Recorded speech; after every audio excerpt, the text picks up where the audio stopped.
So there may be a possible attack on the nuclear power plant that the Russians control.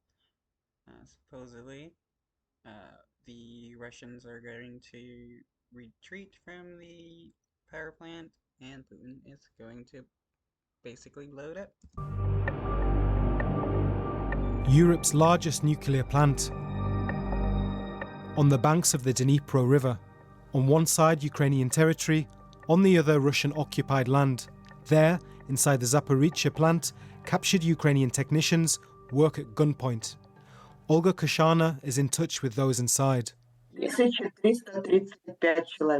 There is about 3,000 Ukrainian workers there, alongside 200 Russians. The conditions are really difficult. The workers can't move around the plant freely, even to areas where they should be able to access to fix issues. With its potential to leak radioactive waste into Ukraine and beyond, the plant has been a source of anxiety throughout the war.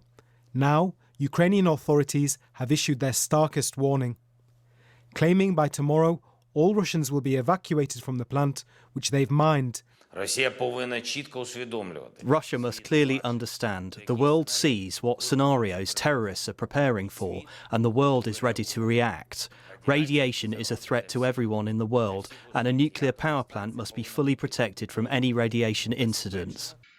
While on Russian state TV today, an advisor to the Rosatom nuclear agency accused Kyiv of planning an attack on the plant. Today we received information that I'm authorized to announce. On July 5th, at night, the Ukrainian army will try to attack the Zaporizhzhia nuclear power plant. Ukrainian intelligence. It's hard to believe the Russian state news networks because, they're told to say whatever by Putin.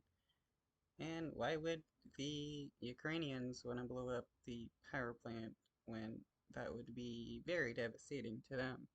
I know Putin wouldn't care whatsoever if his own citizens died. Has been right before. They were right about Russia mining the Kakhovka Dam, and that was then blown up. It's 6 massive reactors, they're all ticking over at the moment. Messing around with the second largest nuclear power station in the world is not something you would want to happen. On the other side of the front line, tens of thousands of Ukrainians live in the surrounding area. They're no strangers to infrastructure crises. Some neighbourhoods have had no running water since the Kakhovka Dam was destroyed in June. And how far are you from the Zaporizhzhia nuclear power plant and the front line there? It's about, the nuclear power plant is about 25 kilometers. I know that more than 20 or 30% of the city evacuated, but we have refugees from occupied territories.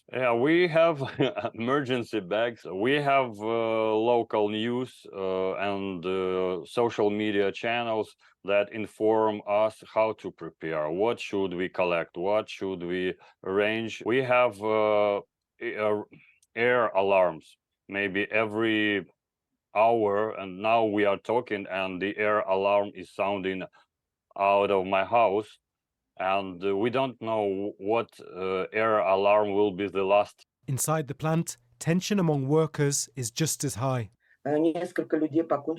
They live under constant stress. They were threatened that their family members would be taken.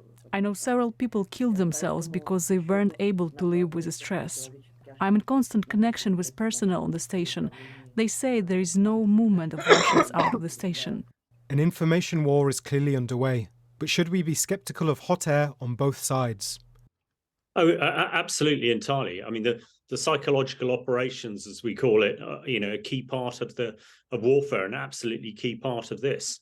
However, if they can use Zaporizhzhia to put the counteroffensive, off kilter, as it were, I'm sure they'll do it. I cannot imagine anybody being quite so evil to actually blow up a nuclear power station.